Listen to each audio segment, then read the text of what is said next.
خدا مانو، تھوڑا سا سوچو، مدینہ کا نام لیتے ہوئے بھی وضو میں رہا کرو۔ بغیر وضو کے تم مدینہ کا نام لیتے ہو اور کرتوت تمہارے یہ ہے۔ پہلے مجھے بتا دو، مجھے پاکستان آرمی کا پتہ ہے، پاکستان نیوی کا پتہ ہے، پاکستان کے سارے پرائم منسٹر ہاؤس کا پتہ ہے، مجھے ان کا پتہ ہے کہ ان کی سیلریز کتنی ہیں، یہ کہاں پہ کیا کتنے روپے سپینڈ کرتے ہیں اور کہاں پہ کون کون سی جگہ گئے ہیں۔ چیف آف آرمی سٹاف سے لے کر چیف آف نیول سٹاف ہو، ان سب کا پتہ ہے۔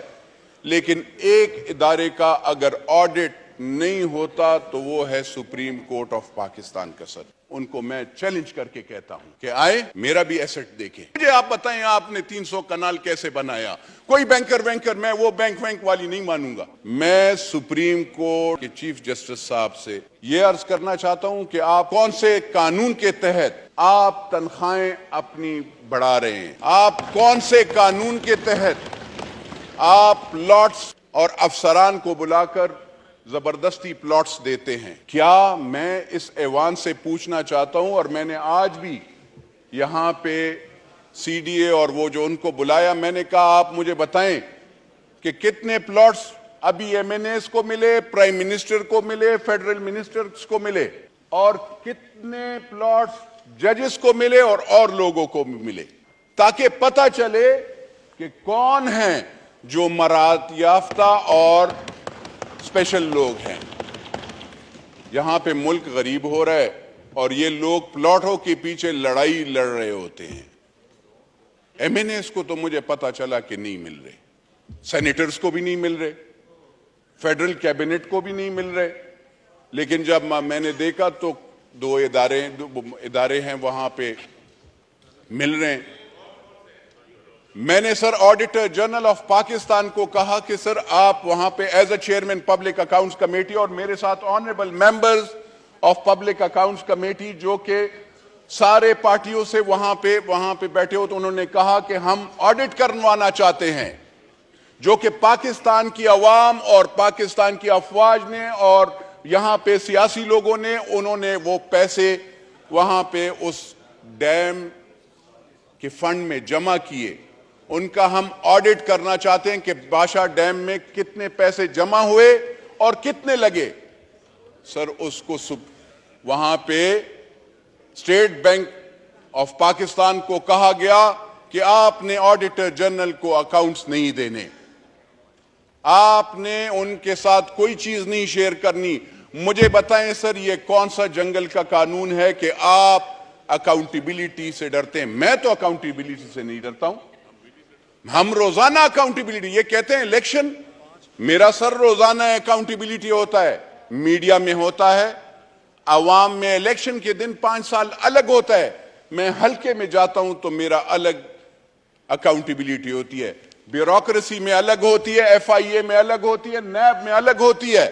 مجھے بتائے کون سی الیکشن کمیشن میں، فیڈرل بورڈ آف ریونیو میں ہر جگہ پہ دیتا ہوں، اور میں تو یہ حیران ہوں جو اپنے آپ کو مدینہ کا وہ خدا مانو، تھوڑا سا سوچو، مدینہ کا نام لیتے ہوئے بھی وضو میں رہا کرو۔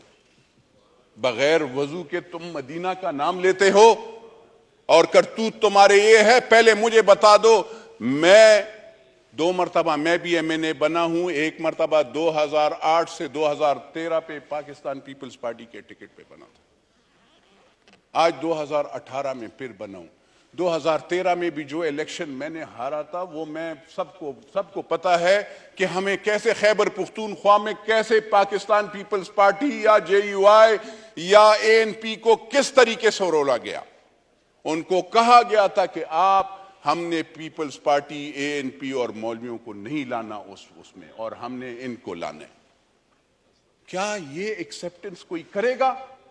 جب تک آپ اس چیز کی ایکسیپٹنس، اور میں جب بات کرتا ہوں میں یہ نہیں کہہ رہا ہوں کہ میں کوئی اچھا آدمی ہوں، میں اللہ کا بہت عاجز بندہ ہوں، میں بہت گناہگار بندہ ہوں اللہ کا، لیکن میں میرا ایک عقیدہ ہے، اور میرا یہ عقیدہ ہے جو بھی پاکستان کے ساتھ غداری کرتا ہے، غریب عوام کا مال کھاتا ہے، حرام کھاتا ہے، وہ حضور صلی اللہ علیہ وسلم کا امتی نہیں ہے۔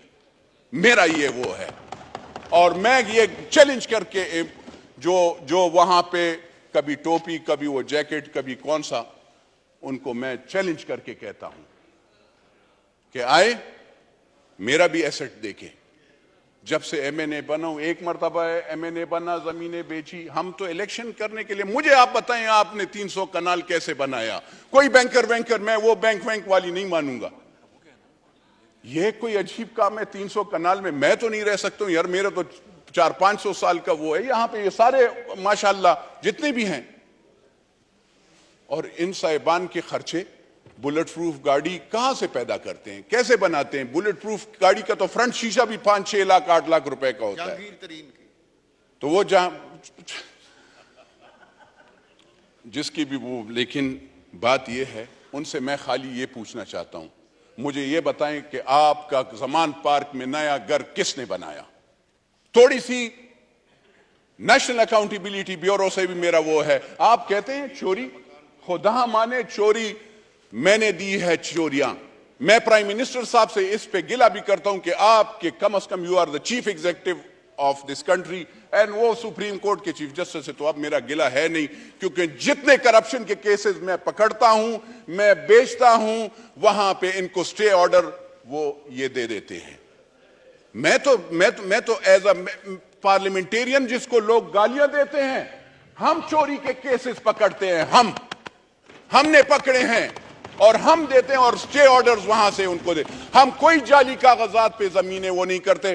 میری آنریبل ممبر نے، منسٹر صاحبہ نے کہا 1 کانسٹیٹیوشن. الحمدللہ اس پارلیمنٹ نے، اگر اس جج نے غلط کام کیا تھا، اللہ کے فضل و کرم سے اس پارلیمنٹ نے، اس پبلک اکاؤنٹس کمیٹی نے اس کو انڈو کیا، اور پاکستان کی عوام کو اور پاکستان کے سی ڈی اے کو، کیپٹل ڈیولپمنٹ اتھارٹی کو 1 کانسٹیٹیوشن واپس ہم نے دے دیا. یہ نہیں ہم نے اس میں، کیونکہ اس میں لیگیلٹی تھی، ہر چیز غلط تھا. پھر یہاں پہ نیشنل اکاؤنٹیبلٹی بیورو کے میں کہتا ہوں، یہاں پہ آپ 17 20 لاکھ روپے سیلریز لے رہے ہیں. ہم 1,50,000 روپے پہ ہم آپ کو کیسز کلیئر کٹ دیتے ہیں. یہاں پہ تو انصاف تو ہوتا نہیں ہے. عدالتوں سے بھی میں کہتا ہوں، اداروں سے بھی میں کہتا ہوں، مجھے یہ بتایا جائے کہ چلے وہ یہ سارے تو انہوں نے تو جیل گزار دی، آپ لوگوں نے ان کو کہہ دیا. جو میں نے کیسز دیے ہیں بی آر ٹی کا، بلین ٹری کا، 110 بلین ٹری کا، اس میں تو باقاعدہ چیئرمین نیب صاحب آپ نے وہاں پہ کہا، جب میں نے آپ کو کیسز دیا، آپ نے کہا کہ فورج ڈاکومنٹس کے فورج تم امپریشنز ہیں، اور اس میں 2-3 ارب روپے ایک بندے کے انگوٹھے پہ. تو آپ ان کو اریسٹ کیوں نہیں کرتے تاکہ عوام کو پتہ چلے کہ یہ زمزم کے پانی سے دھلے ہوئے نہیں ہیں، یہ جھوٹے ہیں، یہ مکار ہیں. جہاں پہ آپ کے ہیلتھ کا بیڈ، میں پھر یہ دوبارہ اس لیے وہ کرنا چاہتا ہوں کہ جو ہیلتھ کا جو بستر ہوتا ہے، آپ تو ہسپتالوں کو آپ نے نہیں بخشا. خیبر پختونخوا میں 9-10 سال آپ نے گزارے ہیں.